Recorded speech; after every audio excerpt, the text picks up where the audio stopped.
Defensores de la Patria es el nombre con el que Abelardo de la Espriella, el abogado y empresario colombiano, oficializó su candidatura o su intención de participar en las elecciones presidenciales del 2026. Una tarea para nada fácil. Ahora deberá recoger al menos 600.000 firmas para inscribir justamente su comité promotor. Abelardo, empresario y abogado, ya lo decíamos, bienvenido a CW Más Noticias una vez más. Es un placer, como siempre, estar aquí en CW Más Noticias.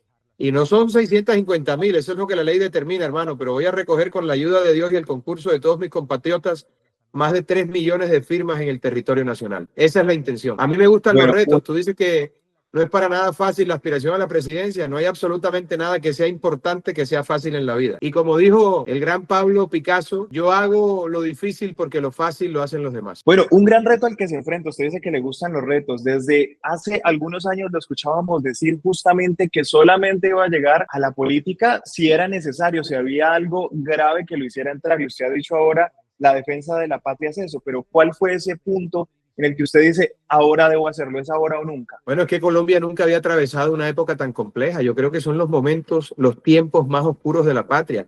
Está en riesgo la institucionalidad, la democracia, la libertad. Todos esos principios fundacionales que permitieron que nuestra república fuese un Estado y fuese un país. Y entonces, en este justo momento, cuando yo lo había dicho en el pasado que solo entraría en la política cuando fuese un caso de extrema gravedad como es el de hoy, pues me tocó dar el paso al frente. Además, debo decirlo con total humildad. He recibido en los últimos 2 años innumerables mensajes de muchos compatriotas de manera personal a través de las redes y otros medios, en donde mi nombre despierta esperanza, porque la ciudadanía, mis compatriotas, ven en mí un gladiador de la democracia para defender a Colombia en sus momentos más oscuros, como lo dije antes. Entonces yo no puedo ser inferior, hermano, a ese llamado. Yo tengo mi vida resuelta. Yo vivía en Florencia, Italia, una de las ciudades más pacíficas, tranquilas y hermosas del mundo, y he dejado todo eso para venir a poner el pecho aquí porque yo no puedo estar allá viendo la belleza de los atardeceres toscanos cuando mi país se hunde en el desastre, en el caos, en la violencia, en la inseguridad, en la desesperanza. ¿Cómo me veo al espejo y le sigo hablando a mis hijos de honor, patriotismo, dignidad, orgullo, ardentía y autoridad cuando yo le doy la espalda a mi país en su peor momento? No lo podía hacer. Yo creo que cuando la patria llama, sus buenos hijos tienen el deber moral de acudir a ese llamado.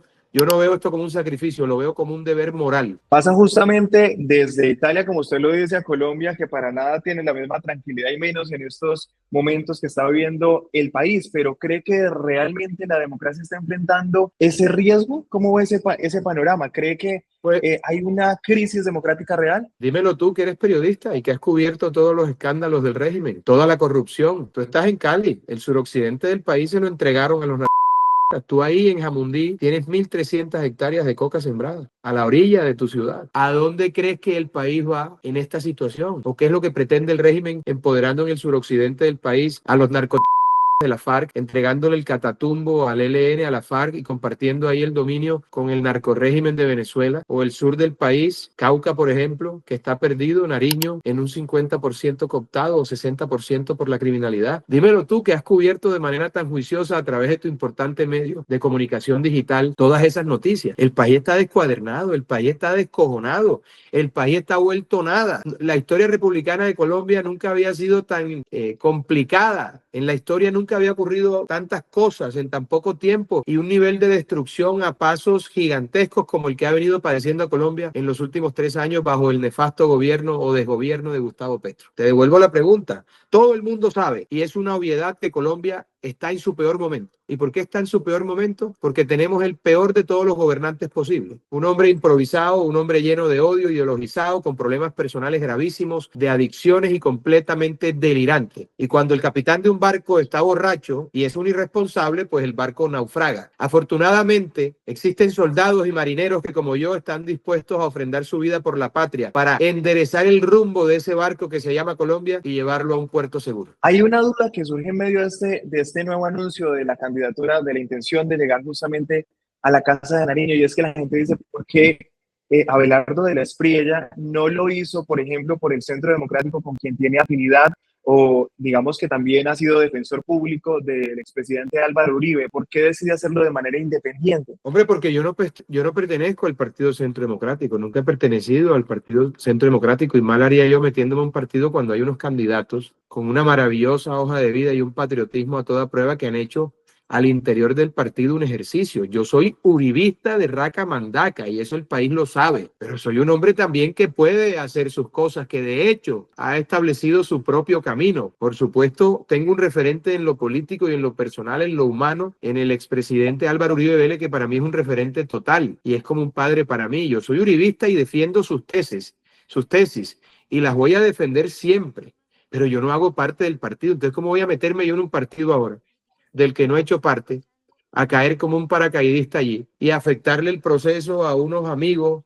a los que aprecio, que están ahí, que están haciendo un ejercicio democrático válido y necesario para nuestra patria? Yo no puedo hacer eso. Eso, Yo soy un tipo que puede construir sus propias plataformas y que enfrentado a un reto como esto, me siento desafiado conmigo mismo para lograrlo y conseguirlo de la mejor manera. Esto es un reto para mí y esto me da vida, me da fortaleza y me da ganas de seguir peleando por la patria. al menos lo arrancó con pie derecho porque el video del anuncio ya lleva más del millón de reproducciones en alguna red social que estaba revisando por allí, así que creo Y que lo sin han pagar, recibido hermano. con un buen boom.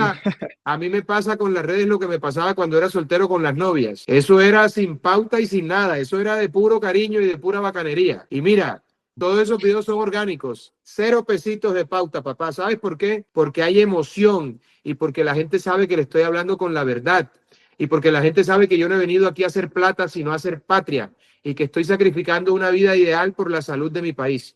Y que lo hago porque lo considero una obligación y que sé lo que hay que hacer, sé cómo hay que hacerlo y tengo los cojones para hacerlo. Oiga, ahorita mencionaba algo importante, es que usted se refería a los otros candidatos como amigos y quería saber justamente cómo está esa relación entre Abelardo de la Espriella y los candidatos de la derecha, porque digamos que mucha gente dice, no, la derecha debería unirse, otros dicen, no, cada uno va por su lado. ¿Qué lectura hace y cómo le va con No, lo ellos? primero que hay que decirle a la gente que los tiempos de la desesperación no son los tiempos democráticos, no son los tiempos de la democracia. Hay mucha gente que está en la palestra, muchos candidatos, precandidatos que tienen todo el derecho para estar ahí. Me parece que son ejercicios válidos y loables porque no es fácil dar el paso en una cuestión de esta tan compleja, tan trascendental, fundamental y sustantiva. Todo el que se atreva a dar el paso es un valiente.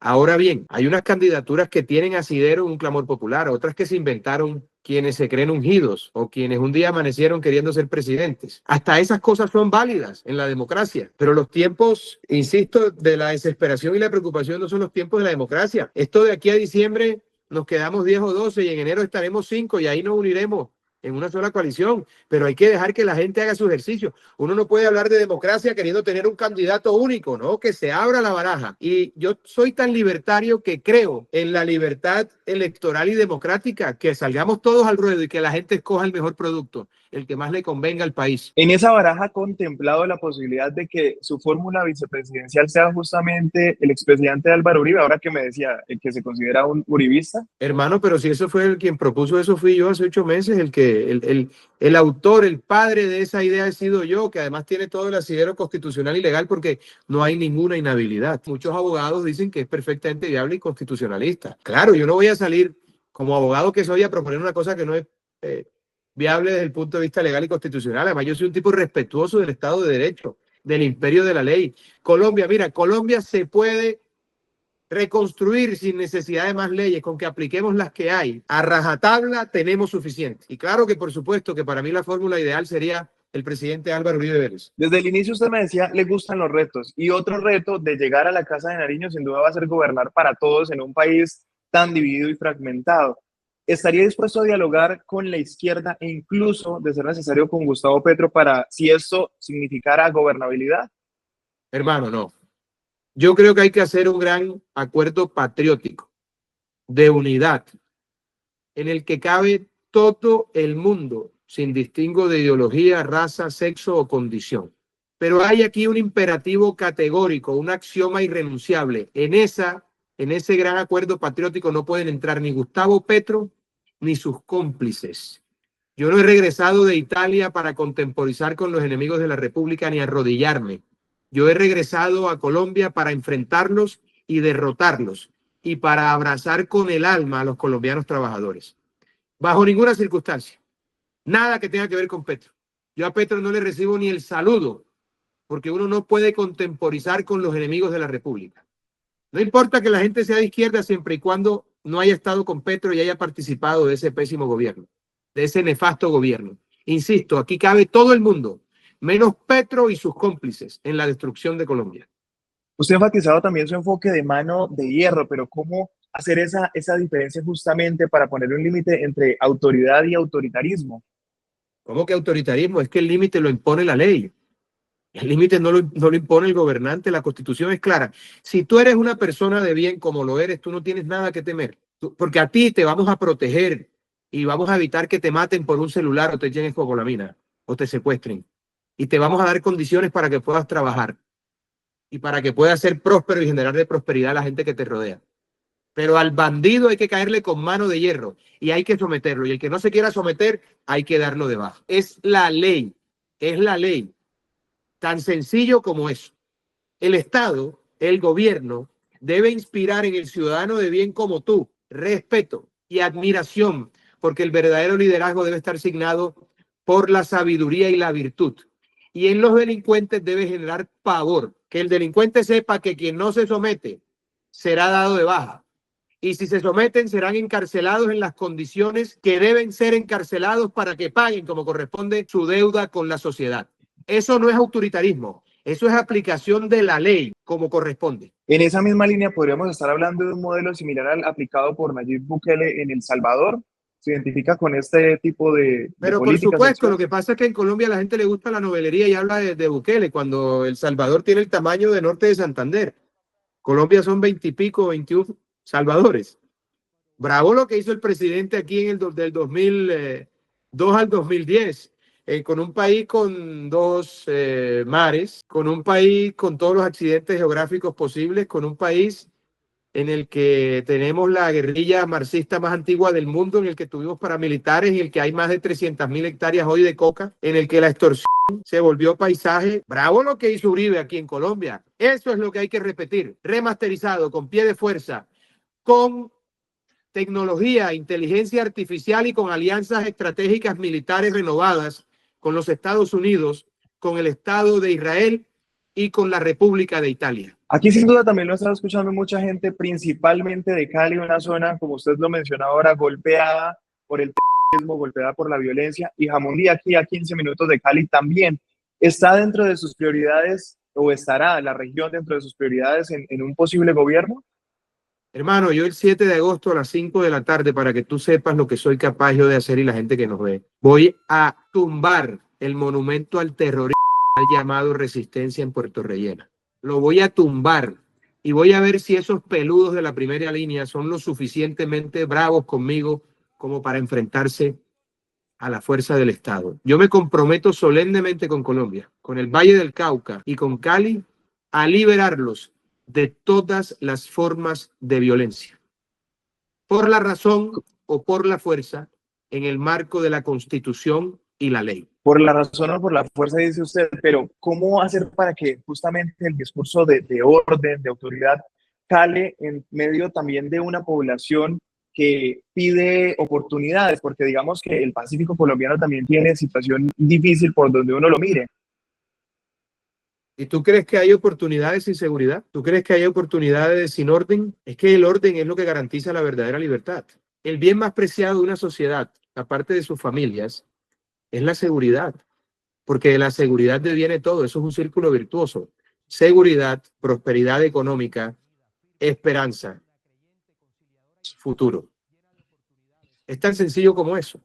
Si le devolvemos la seguridad a Colombia, le devolvemos el futuro. Bueno, justamente estábamos hablando de Cali, de la región, pero justamente, ¿qué percepción ve ahora del manejo que le está dando también el alcalde Alejandro Eder a la situación de Cali? En este año, la ciudad ha sido víctima de múltiples ataques y la gente sigue pidiendo seguridad en las calles. Te devuelvo la pregunta. ¿Cuál es la aprobación hoy de Alejandro Eder? Hoy, según un último informe, en el 40% se ubica su aprobación. Y empezó Un con último cuánto de análisis. aprobación. estaba cercano al 50%, si no me Bueno, ha equivoco. venido bajando por una razón elemental.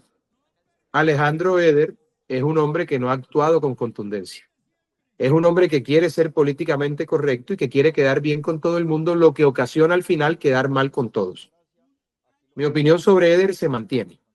Colombia necesita liderazgos fuertes y determinados, pero eso solo es posible si se creen unos principios fundacionales, porque esto no es un tema de ideología, esto es un tema de principios fundacionales.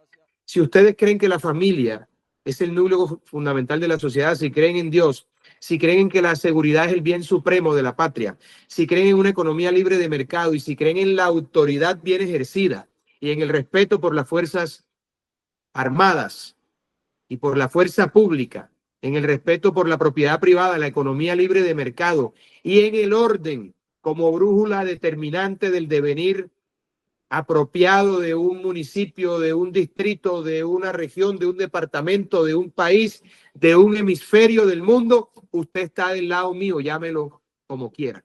Pero nada de lo anterior se puede hacer sin autoridad.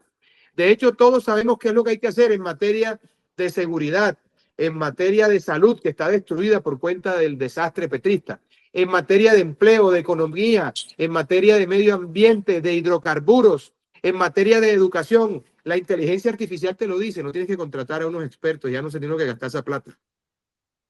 La inteligencia artificial te lo dice, pero además las reglas de la experiencia, las reglas de la sana crítica, la lógica te indica cuáles son las soluciones. El problema no son cuáles son las soluciones. Todo el mundo tiene la receta para eso. Pero le falta el ingrediente más importante, es la autoridad, el valor, el coraje, la ardentía para hacer lo que sea necesario por la salud de la República. Y eso es precisamente lo que no tiene Alejandro Eder. Justamente, Abelardo, usted decía que Colombia ha vivido, o está viviendo una de sus épocas más oscuras en estos momentos. Queda todavía un año para la contienda electoral, pero sigue el presidente Gustavo Petro en el poder claramente y anunció recientemente otro remesón de ministros porque los que tenía, digamos, sus fieles, los que estaban al lado apoyándolo, se han ido apartando o para otras labores o porque no se identifican con el proyecto político, tal vez. ¿Cree que se está quedando solo Petro con lo que está haciendo por el país? Mira, Petro tiene el problema de todos los adictos. El problema siempre son los otros y no él. Los adictos tienen un problema de entendimiento de la realidad. Resulta que ha tenido no sé cuántos ministros y los malos son todos los ministros y no él, que es un irresponsable y que es un inepto. Entonces, yo no me quiero referir a la forma de gobierno de Petro porque ya he sabido que es un desastre. Yo prefiero pensar en el futuro. Y pensar en el futuro es olvidar a Petro. Pensar en el futuro es servir, en mi caso particular, como un puente entre esos principios fundacionales que hicieron nuestra república, nuestra nación, que se han venido perdiendo por líderes tan nefastos como Gustavo Petro, y el futuro que nos merecemos todos los colombianos. Yo quiero ser ese vértice, quiero ser ese puente y llevar a Colombia a su mejor momento, porque tenemos todo para ser un gran país, tenemos todo para ser una nación maravillosa.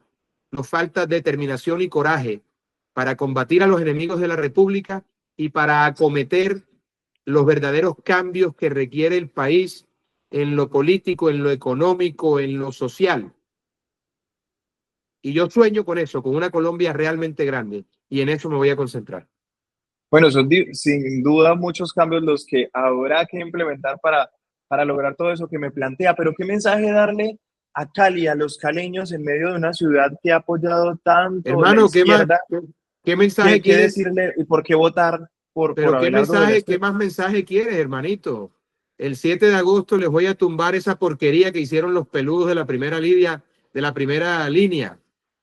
Esos terroristas de ciudad, de los de la primera línea. ¿Qué es eso de que, pues, eh, el monumento ese, que no es ningún monumento, eso es una oda al y al...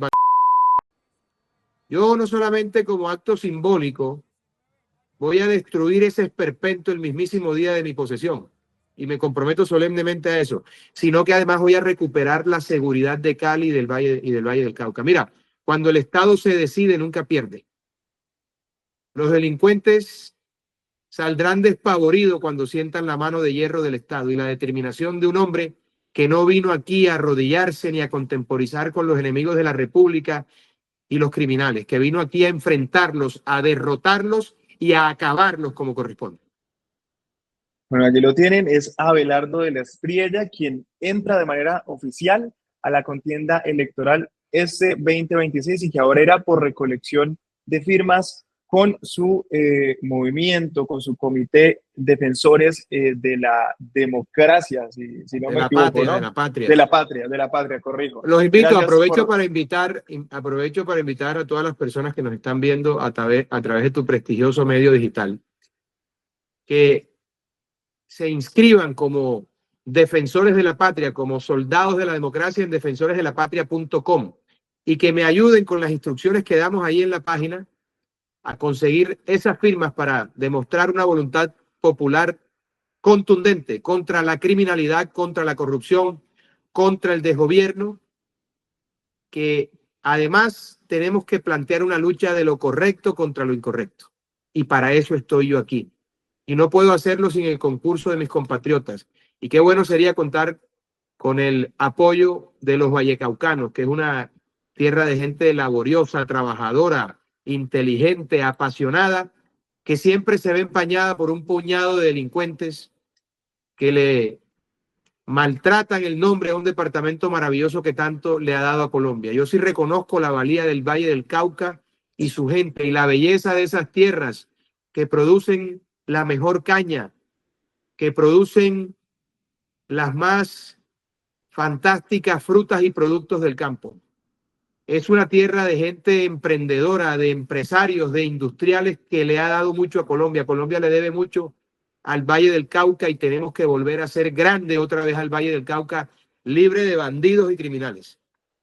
Bueno, ahí queda también la tarea, no 650.000 firmas, sino los millones que me dijo. Gracias por acompañarnos.